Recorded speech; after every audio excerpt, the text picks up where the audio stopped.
Hello children, this side Ma'am Varsha and once again welcome you in your history class. Today we shall study about the lesson 1, the rise of nationalism in Europe. Before starting the lesson, I want to talk to you little. Children, when we hear the name of history, we start to feel bored. हम bore होना शुरू कर देते हैं, कुछ बच्चों को नींद आने लग जाती है, कुछ सोचते हैं हिस्ट्री का पीरियड कब ख़त्म होगा. So why it happens children? Because we do not know the importance of subject history. History is very important in our present life. Don't forget, today whatever we are and in the condition we are, it is the result of our past, that is history. History tells us about the world, about our past. It is very important to learn. Don't forget, history repeats itself. History also tells us, children, what the mistakes have been done in our past, so it should not be repeated in the future. What the mistakes have been done by our ancestors and they have to regret afterwards. So history is very important for us. Children, today we are living in an independent country, but it is not like that.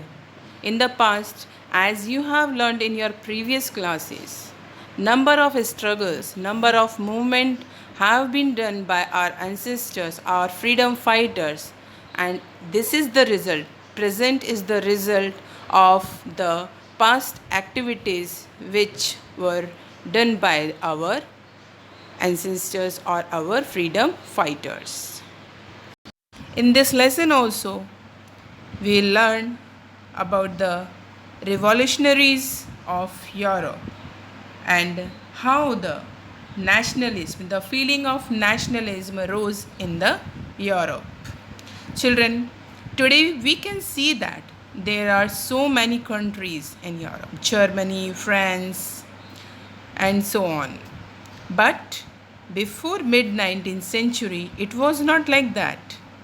There were empires which were ruled by king. वहाँ पे राजाओं का शासन चलता था, वहाँ पे राजा शासन करते थे. They were following the monarchy system. So today we'll learn about that, how it was changed, how this system was changed, how monarchy changed into the democracy. So topics to be covered in these chapters are introduction, the French Revolution and the idea of the making of nationalism in Europe, the age of revolutions 1830 1848, the making of Germany and Italy, the visualizing the nations, nationalism and imperialism. Children, here you can see a picture. This picture we'll discuss about later. Before this, you just learn these key terms. Absolute means, children, literally a government or system of rule that has no restraints on the power exercised.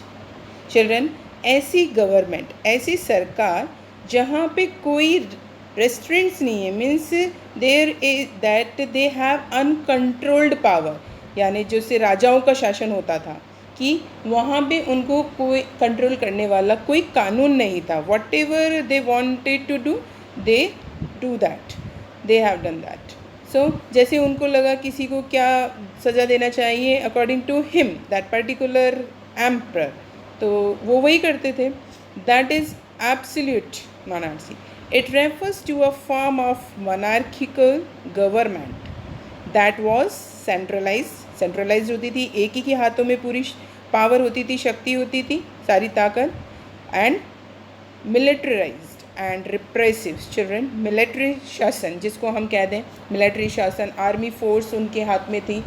Without this they can not control the whole country. And repressive also means अगर कोई किसी के खिलाफ आवाज़ उठा रहा है तो उसको वहीं पे दबा देना, वहीं पे उसको ख़त्म कर देना. Next word is utopia. Utopia is children a vision of a society that is so ideal that is unlikely to actually exist. ऐसी सोसाइटी के बारे में सोचना, ऐसी सोसाइटी का दृश्य दर्शाना जो कि वास्तव में हो ही नहीं सकती है, इतना उच्च कैटेगरी की जिसको हम बहुत ज़्यादा अच्छा कह सकते हैं. Next is national state.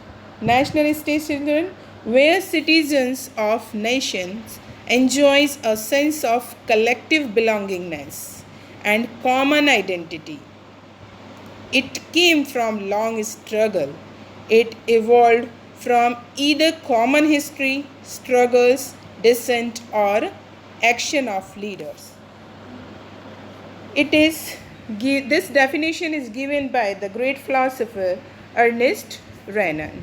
Children, nation state क्या है? नेशन स्टेट जहाँ, ऐसा नेशन जहाँ पे जो भी नागरिक हैं वो सभी तरह के, जो उनकी एक जैसी पहचान हो, अलग अलग ना हो, और जहाँ वो वहाँ पर जो पावर्स है या जो वहाँ पे अधिकार हैं वो समान रूप से सबको दिए हुए हों.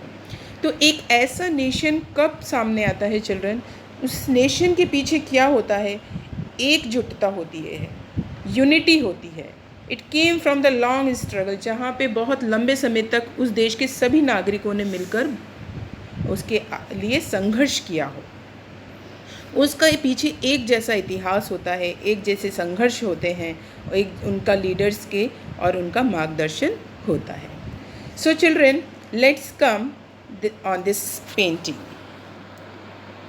Children, in this painting you can see that this is a famous painting and it is called a famous piece. It is called Universal Democratic and Social Republic. It is painted by Frederick Sorrow, 1848. Children, he had visualized the utopian world made up of democratic and social republics.